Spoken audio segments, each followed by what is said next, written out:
Hello बच्चों, स्वागत है आपका फिर से। मैं हूं गुरप्रीत सिंह।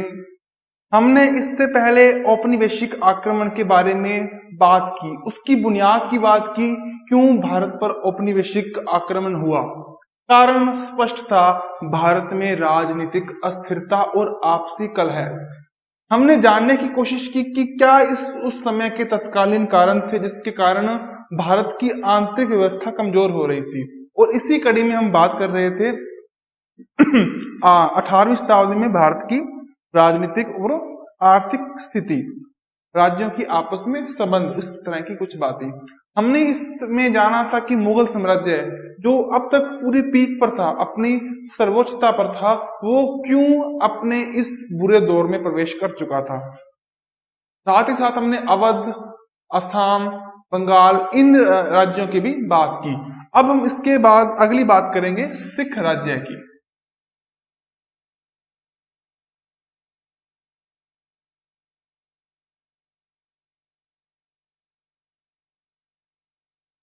देखिए बच्चों, गुरु गोविंद सिंह जी सिखों के 10वें गुरु, उनकी मृत्यु हुई। देखिए, मृत्यु कहना एक इंटेंस वर्ड होगा। सिखिज्म में या सिख समाज में इसके लिए एक शब्द प्रयोग में लाया जाता है, इसका नाम है ज्योति ज्योत समाना।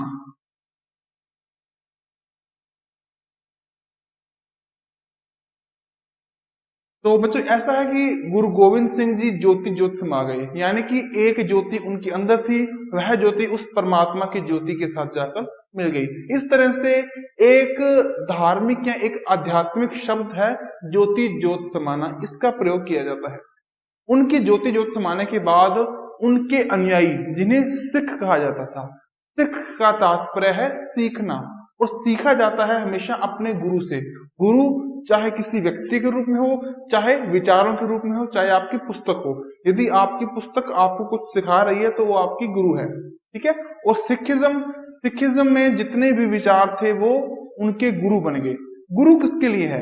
क्या गुरु हमें चमत्कारों के लिए हमेशा जानते हैं या उसके विचारों के लिए? जाहिर सी बात है, विचारों के लिए। भगत सिंह ने भी कहा था कि व्यक्ति का शरीर मर जाता है, व्यक्ति मर जाता है, लेकिन कभी उसके विचार नहीं मरते। यही बात है कि 10 गुरु थे, उनके शरीर शायद उनका शरीर नष्ट हो गया, वो धूमिल हो गया, या मिट्टी थी मिट्टी में मिल गया। इस प्रकार के वाक्य, इस प्रकार की पंक्तियां गुरु ग्रंथ साहब में लिखी हुई हैं। तो सिखों के गुरुओं के विचार एक धार्मिक पुस्तक गुरु ग्रंथ साहब में दर्ज किए गए, जो पहले आदि ग्रंथ के नाम से विख्यात थी और बाद में गुरु ग्रंथ साहिब बन गई। कारण क्योंकि 10वें गुरु के बाद में गुरु परंपरा को समाप्त करके सभी विचार गुरु ग्रंथ साहिब में संकलित किए गए, और विचार ही हैं जो गुरु के भांति हमारा मार्गदर्शन करते हैं। इसलिए ये स्थिति आई। अब देखिए, पंजाब का क्षेत्र, आज का पंजाब, आज का पाकिस्तान का पंजाब, हिमाचल, जम्मू कश्मीर, ये सभी क्षेत्र, हरियाणा आज का, दिल्ली तक का क्षेत्र जो था वो पंजाब राज्य कहा जाता था इसे, ठीक है बच्चों। अब पंजाब राज्य था 12 मिसलों में बटा हुआ था, ठीक है बच्चों। इन सभी मिसलों को एक करने वाला था महाराजा रंजीत सिंह।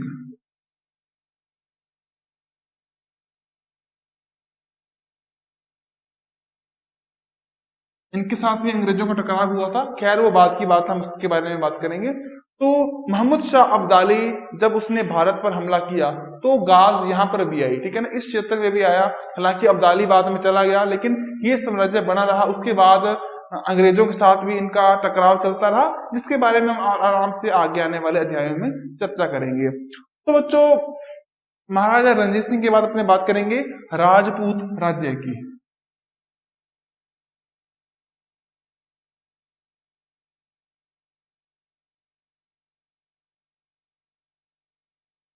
तो जो राजपूत राज्य मुख्यतः दो थे। एक तो थे मारवाड़ यानी कि आज का जोधपुर, और दूसरा था आमेर यानी कि आज के जयपुर का क्षेत्र, ठीक है बच्चों। तो मारवाड़ में थे अजीत सिंह। अजीत सिंह वही अजीत सिंह जिसको दुर्गादास का संरक्षण प्राप्त था, इसके बारे में अपने पिछले अध्याय में विस्तृत चर्चा की है। अजीत सिंह, औरंगजेब की मृत्यु के बाद अजीत सिंह स्वतंत्र हो गया, मुगल आधिपत्य से छूटकर उसने अपने आप को स्वतंत्र घोषित कर दिया और अपने राज्य को आगे बढ़ाया। दूसरा था आमेर। आमेर में जो शासक था वो था जय सिंह। आमेर, देखो बच्चों, जो जय सिंह था ना, वो मुगल और मराठा दोनों के साथ संबंध रखता था। देखिए, मराठाओं ने मुगलों की रक्षा के लिए वचन दिया था, इसके लिए मुगल मराठा भी संबंधी हो गए थे, उनकी भी संधियां हो गई थी। दूसरी तरफ जो जय सिंह था वो और मराठा, ये दोनों मालवा, मालवा आज के मध्य प्रदेश का पश्चिमी भाग, इस क्षेत्र को हिंदू साम्राज्य बनाने की ओर तुले थे। देखिए बच्चों, मराठा थे जो वो भारत में एक हिंदू साम्राज्य स्थापित करने के लिए संकल्पित थे। ऐसे ही विचारधारा कुछ जय सिंह की थी, और इसकी नींव पड़ने वाली थी महाराष्ट्र से, और ये होते हुए पहुंचना था मालवा। मालवा जहां पर अब तक मुस्लिम आधिपत्य था, वहां पर जय सिंह और मराठा बाजीराव दोनों मिलकर एक संयुक्त हिंदू साम्राज्य को स्थापित करने के लिए आतुर थे। लेकिन मतभेद गहरा गए, मतभेद गहराए बूंदी। बूंदी जो कि राजस्थान के दक्षिणी पूर्वी हिस्से में बसा हुआ है, मालवा की सीमा के साथ सटा हुआ है। मालवा यानी कि बूंदी। बूंदी में क्या था बच्चों, एक राजा था, उसके राज्यारोहण के लिए, उसको गद्दी पर बैठाने के लिए और कुछ छोटी मोटी बातों के लिए मराठाओं और आमेर के जय सिंह के बीच मतभेद हो गए। आगे जाकर मतभेद काफी बढ़ गए थे, इसलिए ये चैप्टर यहीं पर बंद हो गया। आपका चैप्टर चलेगा, यानी कि इनका चैप्टर यहाँ पर बंद हो गया। इसके बाद बच्चों बात आएगी रुहेलखंड की।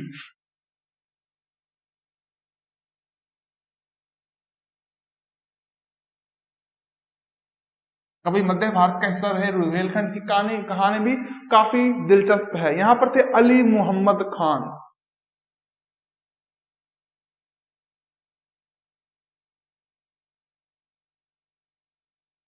देखिए बच्चों, जो ज्यादातर समस्याएं आई थी ना, वो औरंगजेब की मृत्यु होना, नादिर शाह अब्दाली, मोहम्मद शाह अब्दाली, इनका भारत में प्रवेश करना, इसी समय में भयंकर अस्थिरता भारत में आ गई थी। तो नादिर शाह का आक्रमण भारत पर हुआ। देखिए बच्चों, बहुत से ऐसे शासक थे जिन्होंने नादिर शाह को बुलाया भी, आप आ जाओ। हालांकि नादिर शाह खुद भी आ रहा था, लेकिन उनको इनवाइट किया कि आप की हम मदद करेंगे। क्यों? क्योंकि वो सभी अपने राज्य को बनाने के लिए आतुर थे। इन्हीं आतुरों में था एक अली मोहम्मद खान। अली मोहम्मद ने भी नादिर शाह की सपोर्ट की, ठीक है ना, और उसके बाद ये रुहेलखंड का एक सर्वत्र राजा बन गया। हालांकि इसके बाद इसका जाटों के साथ, मराठाओं के साथ सदैव छोटा मोटा संघर्ष चलता रहा, जाट और मराठा। और जाट कौन से? सूरजमल, इसके बारे में अपने पिछले लेक्चर में चर्चा की थी। अब बच्चों अपने बात करेंगे पानीपत के तृतीय युद्ध की। दो युद्ध कब हुए थे ये आप अपने कमेंट सेक्शन में लिख सकते हैं।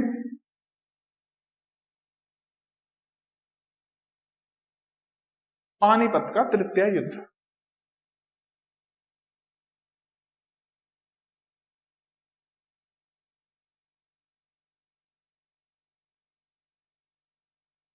सबसे पहले हम इस युद्ध की पृष्ठभूमि की बात करेंगे, किस तरह से ये युद्ध अपने अस्तित्व में आया। देखिए बच्चों, 1752 का साल, इस समय मुगलों और मराठाओं के बीच एक संधि हस्ताक्षरित हुई। मराठाओं के लिए तो बाजीराव या उसके पिताजी, उसके वंशज या उसके भाई बहन ही थे जो संधियां करने वाले थे, और मुगलों की तरफ से कठपुतली यानी कि उनका सुल्तान, और दूसरी तरफ थे सैयद बंधु। इन्होंने मिलकर 1752 में संधि की, जो थी मुगल मराठा संधि।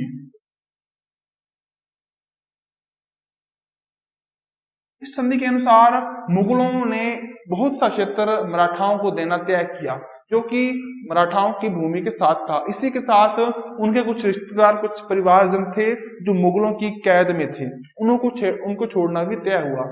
बदले में कुछ कर भी दिया गया, और मुगल साम्राज्य की सुरक्षा का दायित्व भी मराठाओं ने अपने कंधे पर उठाया, क्योंकि मराठा बेशक बात थी कि बहुत बहुत बहादुर थे। इस संधि को इसके संधि के बाद कुछ और भी परियोजनाएं क्रियान्वयन हुई, लेकिन 1757 का साल मोहम्मद शाह अब्दाली भारत में आया। उसको कुछ पसंद नहीं आया। क्यों? कि एक तो इतना अच्छा प्रभुत्व संपन्न देश, इतनी राजनीतिक अस्थिरताएं, इतने संभावनाएं, इतने मौके, तो क्यों गवाए? 1757 का साल था और मोहम्मद शाह अब्दाली ने भारत पर हमला कर दिया। हमला कर दिया, काफी क्षेत्र को जीत लिया, ठीक है ना, लूट मार की। हालांकि उसको कुछ ज्यादा इसके लिए प्रतिरोध का सामना नहीं करना पड़ा, किसी ने उसके आगे अड़ंगा नहीं बनने दिया अपने आप को, ठीक है बच्चों। इसके बाद बात आई बच्चों पेशवा रघुनाथ राव। पेशवा के बाजीराव थे बाजीराव सिंघम, फिल्म में भी देखते थे ना बच्चों, आप बड़े होशियार हो। तो पेशवा ने क्या किया, जब ये अब्दाली लूटकर ले गया भारत के उत्तरी हिस्से को, क्योंकि भारत के उत्तरी हिस्से में काफी अस्थिरता थी, माहौल खराब था। उत्तरी हिस्से में जाहिर सी बात है मुस्लिम थे, मुगल साम्राज्य था, मुगल साम्राज्य अपने पतन की ओर था, राजनीतिक अस्थिरताएं थी, छोटे छोटे राज्य स्वतंत्र हो रहे थे। तो इसी दौर में बच्चों अब्दाली का हमला हुआ, किसी प्रतिरोध का सामना उसको नहीं करना पड़ा, आराम से लूटपाट कर ले गया। तो बच्चों क्या होता है इस समय में, पेशवा के जो बाजीराव थे वो रघुनाथ राव को उत्तर दिशा में भेजते हैं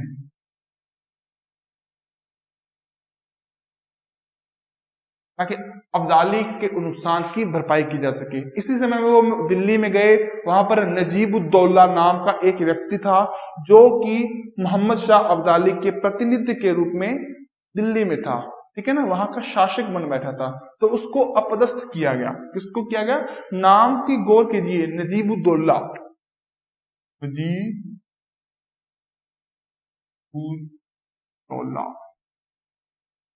ये कहाँ के थे? दिल्ली के। ओके बच्चों, इसके बाद 1758 का साल, युद्ध बढ़ते जा रहे थे। 1758 में ये पंजाब की तरफ पहुंच गए और पंजाब में आगे जाकर लाहौर में मोहम्मद शाह अब्दाली का पुत्र था, उसको भी वहां से अपदस्थ कर दिया गया। अब्दाली के पुत्र को उसको मार दिया गया, ठीक है बच्चों। इसके बाद अपना एक व्यक्ति साबाजी सिंधिया, उसे पंजाब का गवर्नर बनाया गया। साबाजी सिंधिया,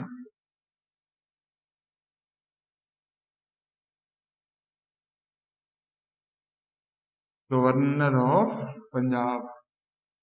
अब पंजाब का गवर्नर कौन है? वीपी सिंह बदनौर। ऐसे गवर्नर नहीं थे, आज गवर्नर की भूमिका कुछ और है, उस समय कुछ और थी, ठीक है ना। हाँ, हालांकि अगर ऊपर से देखें तो लगभग एक जैसी हो सकती है, लेकिन अब संविधान है हमारा, ठीक है ना। उस पंजाब में इस पंजाब में बहुत फर्क है। वो पंजाब था आज का पंजाब, हरियाणा, पश्चिमी पंजाब जो पाकिस्तान में रह गया, उसके अलावा अफगानिस्तान, कंधार, कश्मीर का बड़ा हिस्सा, काफी लंबे चौड़े एरिया में आज का जो क्षेत्र था हमारा, उस समय का क्षेत्र था पंजाब का, वो फैला हुआ था। साबाजी सिंधिया ये बन गए थे वहां के गवर्नर।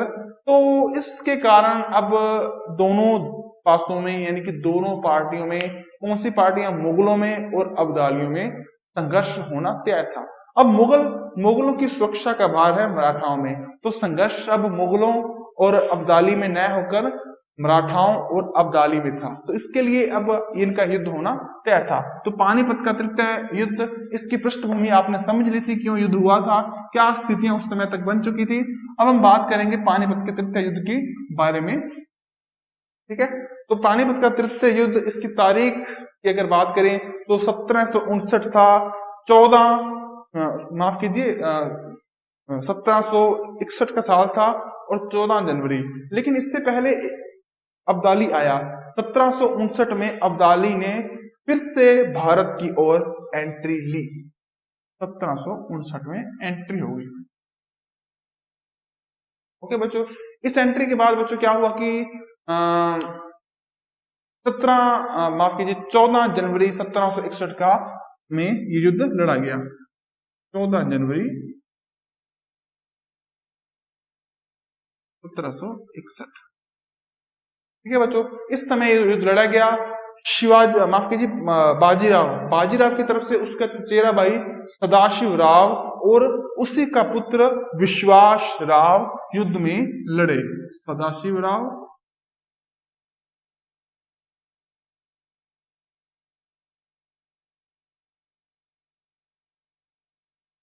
विश्वास राव, दोनों युद्ध में लड़े, बहादुरी से लड़े।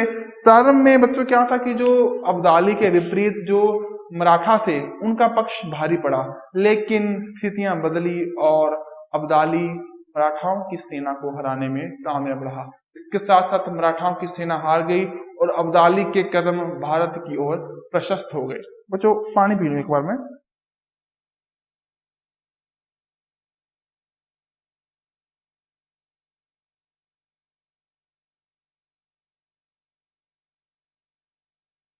तो बच्चों इस तरह से मराठा थे, उसके बाद छोटी छोटी ना पार्टियों में खंडित हो गए। देखिए बच्चों, अगर मराठा पूरे बड़े क्षेत्र में रहते, बड़े होते मराठा, ठीक है ना, अब्दालियों की एंट्री ना हुई होती, तो अंग्रेजों में इतना साहस नहीं था कि वो किसी इतनी बड़ी मराठा की पार्टी को हरा दें, इतने बड़े साम्राज्य से टक्कर ले सकें, क्योंकि निसंदेह मराठाओं में आत्मविश्वास और बहादुरी की कोई कमी नहीं थी। लेकिन मंजूर तो वही है जो खुदा को है, हार गए। ठीक है, अब बच्चों इसके बाद अपने बात करेंगे अंग्रेजों की। अंग्रेजों ने उनको किस तरह से हरा दिया, मराठाओं को इस तरह हराया कि वो छोटे छोटे टुकड़ों में बंट गए, एक दूसरे के प्रति ईर्ष्या थी, लड़ाइयां थी। इसका फायदा उठाया अंग्रेजों ने, फूट डालो राज करो की नीति को अपनाया और हरा दिया। अब अपने बच्चे भारत में औपनिवेशिक आक्रमण की बात करेंगे, यानी कि अंग्रेजों की आक्रमण जिसे कहेंगे, लेकिन सिर्फ उपनिवेश अंग्रेज नहीं थे, और भी बहुत थे भारत में।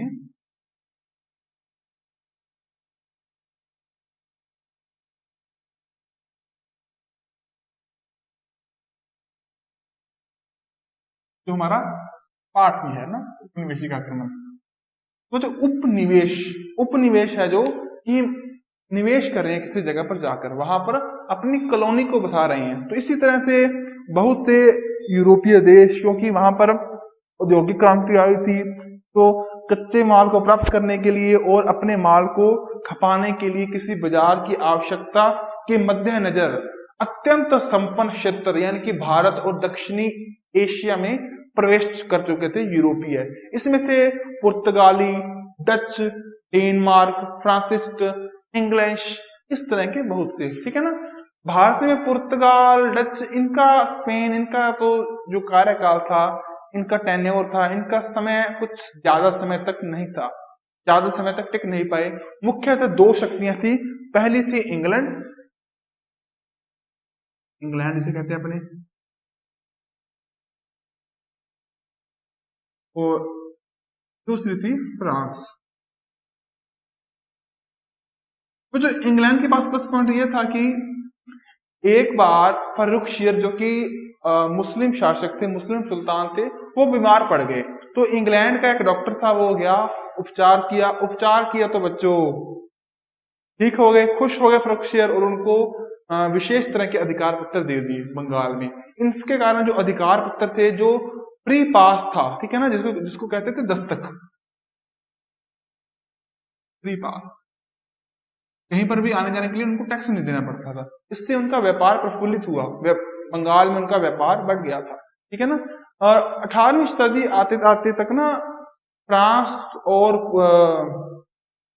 जो और देश थे वो यहाँ से बाहर निकल गए थे। ठीक है ना, और जो उत्तरी भारत था वो पतोन्मुख की ओर था, क्योंकि जो मुगल सम्राट थे वर्तमान के, या मुगल बादशाह थे, वो इतने लायक नहीं थे जितने होने चाहिए थे। इसके कारण काफी दुर्दशा का सामना करना पड़ा उत्तरी भारत को, क्योंकि वहां पर कोई कंट्रोल रखने के लिए, उन पर नियंत्रण रखने के लिए कोई नहीं था। किसी भी बाह्य बंदे को वहां पर हमला करना आसान नहीं होगा। तो सबसे पहले तो अपने जैसे के साथ निपटना होता है ना, अपने जैसे मतलब इंग्लैंड और फ्रांस अपने आप को निपटाएंगे एक दूसरे के लिए। लड़ाइयां हुई, 3 मुख्य लड़ाइयां हुई कर्नाटक में। सबसे पहला था, ये संघर्ष कहेंगे ना, लड़ाई तो थोड़ा सा इंटेंस वर्ड है, थोड़ा सा ना, तो टेंस वर्ड है थोड़ा सा। तो सबसे पहला जो था संघर्ष का समय, वो था 1746 से लेकर 1748।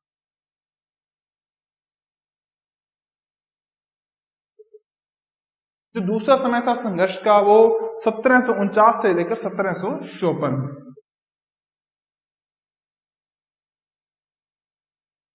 और तीसरा समय था 1758 से लेकर 1763। ये 3 समयों में संघर्ष चला, और इस समय में एक अल्फ्रेड थे, ठीक है ना।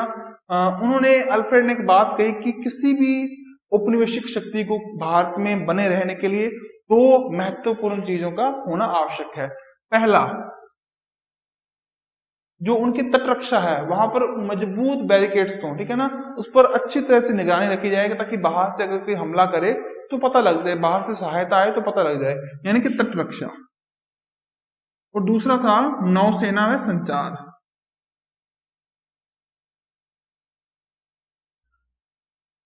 कि संचार और नौसेना बेहतरीन होना चाहिए, तेज होना चाहिए, ताकि अपने देश में यूरोप में बात करने में कोई दिक्कत ना आई। ये सभी स्थितियां थी जो इंग्लैंड के पक्ष में थी। और भी कुछ कारण थे जिसके बारे में अपने चर्चा की थी। तो इससे क्या था कि इंग्लैंड का प्रभुत्व अब भारत में बढ़ चुका था, फ्रांस लगभग खत्म हो चुका था। इसके बाद बच्चों अपने बात करेंगे बंगाल की, ठीक है ना, किस तरह से बंगाल में इन्होंने अपना इन्फ्लुएंस, अपना आधिपत्यता जमाया। बंगाल आज का पश्चिम बंगाल, बांग्लादेश, उड़ीसा का कुछ हिस्सा, बिहार का बहुत हिस्सा, ये सभी उस समय के बंगाल में सम्मिलित थे। काफी महत्वपूर्ण क्षेत्र था, काफी संभावनाओं से भरा हुआ और काफी प्रोस्पेरिटी से भरा हुआ संपन्न क्षेत्र था। तो बच्चों यहाँ पर हमला होना था 1717 का साल था, माफ कीजिए। फर्रुखशियर उस समय में सम्राट था। उस समय में इनको कुछ पास दिए गए थे, दस्तक, है ना।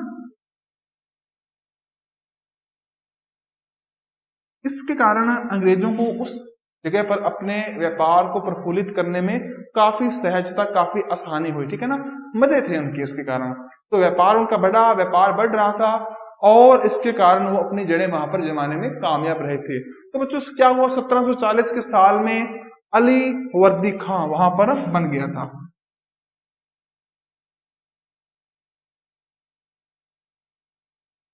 वहां पर सुल्तान बन गया।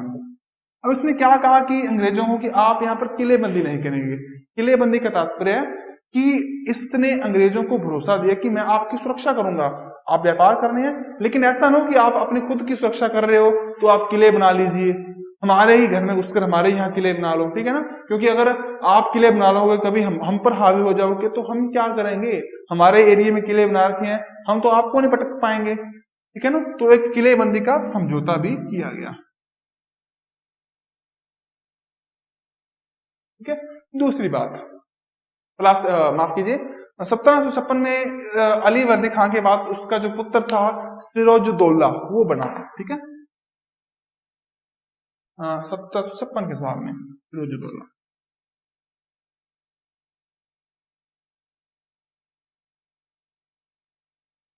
ओके बच्चों, अब बच्चों इसके बाद प्लासी का युद्ध होना तय था। प्लासी का युद्ध होने वाला था, क्या इसके कारण थे, इसके बारे में हम अगले लेक्चर में डिस्कस करेंगे। तब तक आप इसको ध्यान से देखिए और इसका अध्ययन कीजिए। हो सके तो अपने आप नोट्स बनाइए, क्योंकि बच्चों अपने आप बने नोट्स को अपने अधिक सहज तरीके से याद कर पाएंगे, क्योंकि वो हमने बनाए हैं। और जब आप नोट्स बनाएंगे तो वो स्वतः आपको याद भी हो जाएंगे। तब तक के लिए आप अच्छी तरह से पढ़िए, अपना ख्याल रखिए। धन्यवाद।